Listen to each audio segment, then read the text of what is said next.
We're in some unprecedented times of chaos.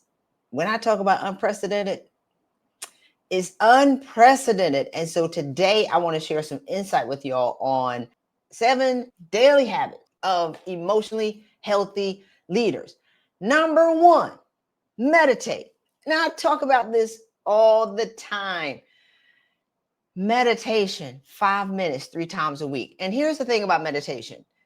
I have my clients do about 20 habits, but if I can get them to meditate for 5 minutes, 3 times a week, meditation is the foundational habit upon which all the other habits are built upon. So if you want to start with anything that you want to master, meditation is going to be it. And so there are plenty of guided meditations on YouTube. You got all of these apps and things like that. But the thing I like about guided meditation for busy people and people who are enraged, just call a spade, it's like meditating is just clearing your thoughts. So if you have kids or nieces and nephews, you've seen kids, you can clean a room. You leave them little crumb snatches in the room for about 30 minutes, maybe even 10. Everything is back out on the floor. And you'd be like, man, where did y'all even get this stuff from? And so what meditation does, it allows you to be able to clean up and clear some space in your mind so you can be able to solve some of the challenges that you're going through. And there's a scripture that says, create in me, Lord, a clean heart and renew a right spirit in me. If your heart is your home and your mind is a part of that, are you a hoarder of people, places, things, and experiences? Are you carrying thoughts from yesterday into today? Are you carrying fear from what's going to happen tomorrow or next week or next year into this present moment? So meditation is going to allow you to come into the moment and get still about where you are and put some stuff on the shelf so you can be able to solve the problems and see clearly what is your next right move. It's hard to determine where you're going if you don't have the mental capacity to do that. So meditation, getting a little bit of clarity of thought, allowing your mindset and training your mindset to be able to slow down so you can think about where you want to be, who you want to be, and where you want to go. So apparently I need to do a whole segment on meditation. I'll do that in a completely different video. So meditate 5 minutes, 3 times a week. Number 2, work out for 30 minutes, 3 times a week. Now here's the thing. I'm going to give you the 3 easy ones right up front. Meditate 5 minutes, 3 times a week. Work out 30 minutes, 3 times a week. And get sleep 8 hours a night, 3 times a week. Now, here's the thing about busy high achievers. The first 2 habits really take about an hour and a half, hour 45 minutes. If you're working 60 to 80 hours a week, if you don't have an hour and 40 minutes to take care of yourself, that's a challenge because your body is the most important resource that you have. And are you sacrificing your most important resource, which is your body and your mind, for resources that aren't going to allow you to stay where you want to be? Are you sacrificing your most important resource for money? Are you sacrificing your most important resource for success? Because we've seen successful people pay a heavy price for not taking care of themselves mentally, physically, spiritually, and emotionally. So the $20 million in salary raises and small business revenue that I've assisted my clients with getting is because we have to wrestle them down to the ground to get them to take care of themselves. Point blank, period.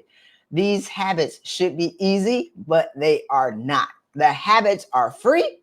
You can work out in your house. You can do Taebo on YouTube. I mean, there are a gazillion workouts on YouTube, Amazon, Netflix, all these things. But will you give yourself permission to take care of yourself?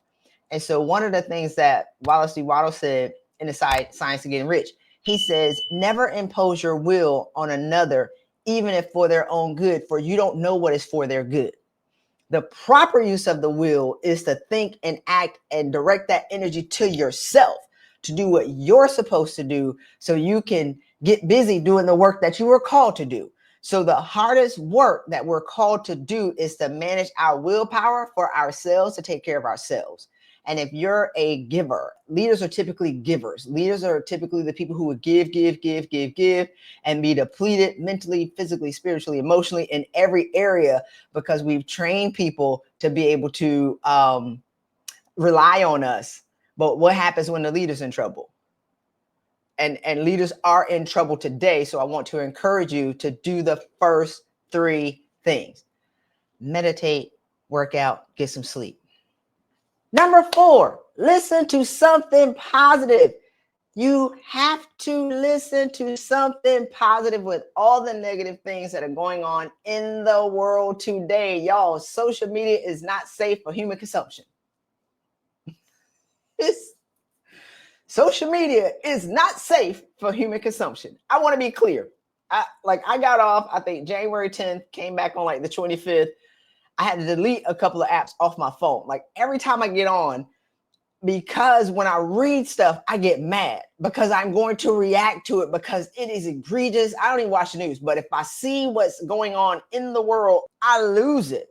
And we're going to talk about goal setting and how do you stay clear of your goals as we continue on this journey today. I told you how to grab y'all notes, but it's like, if you're only focused on inciting rage for yourself and you're looking at negative things, how can you stay focused on your goals? How can you be healthy if you cussing in your head about what happened today? Because every day is going to be something. And so many people have gotten addicted to chaos and have gotten addicted to reacting that they are mentally and physically deteriorating to a point where they are unrecognizable, but they're still blaming other people, but you're sick. Your household is not in order. So I want to encourage you to listen to something positive. That's free. Whether it's a podcast or, I like to listen to the Rampage of Abraham Hicks because I got to listen to something positive every day. I read Napoleon Hill's books, but we listen to something positive. It's that audible thing, and then also reading. So number 5, journal. Get the thoughts out of your head and onto paper. I talked about this with regards to meditation. What do you need to get out of your head onto paper so you can make room for new things? God doesn't always give you what you want. He gives you what you have room for. So do you have room to consider new thoughts and new ideas if you're carrying around all of the old things in your head because you can't put a new wine in old wineskins? So it's like, can you really hear ideas and consider new things and get excited if you're bottled up with things? And even if you're mad, write it out on a journal and then learn how to let go of some of the things that are no longer serving you for your good. And number 7, emotionally healthy leaders take responsibility for how they feel. In these times, and these times have been going on for a long time, I want to be clear. What's just happened is, if we've had a bonfire of experiences, y'all have forgotten the hell that was going on in 2020 and the hysteria that was going on in 2020, because hell is not normal. Hell just gets worse every day. I mean, every day, even going into the nighttime, you'd be like, my God, what is going on in this world? But if you have created these bonfire of experiences, it's just been stacking up. It's just gets taller and taller and taller, and people are literally dying, whether voluntarily, involuntarily. Like, people are dying of preventable medical conditions. People are dying because they're not managing their mental and their physical health. You want to show up as a great leader, but if you're not emotionally healthy, it's not that easy to be a leader. Emotionally healthy leaders take responsibility for how they feel. They don't allow other people to be able to tell them how they should feel based on what's going on in the world. You can't tell me how I should feel. Being mad and angry messes up my money. And I'm not willing to allow that to happen because I got work to do to be able to create and break generational patterns for my family. So if you're always reacting to things, I want to encourage you to take control of your fate. Oh, I forgot number 6. Affirmations. What are affirmations? Affirmations are you telling yourself who you are. Affirmations are you sharing with you who you are and where you're going. Because what Jim Rome said is, if you allow somebody else, if you live by somebody else's plan for you, what do they have planned for you? Not much. For every one negative conversation you have 14 positive ones that you need to be able to negate that one negative conversation or whatever, one negative comment. What are you saying to yourself? And if you're saying to yourself, I'm going to lose my job, I'm going to go broke, I can't stand them, I can't. You need 14 positive things to be able to negotiate that. So I want you to consider having affirmations, hang them up in your mirror. I got affirmations all around my house. But I also have a book here and it's a lot. I'll read y'all a couple of them. And you just say what you want, right? Y'all see, they just go. I got the Monday, Tuesday ones, the Thursday ones. So let's talk about it. Principles. Let everything I do and own convey an image of importance. Be immune to criticism, good and bad. Realize the truth, which is true. I am the greatest at what I do. Nobody does it better. Nobody does it faster. I can't fail at what I'm destined to do. It is impossible.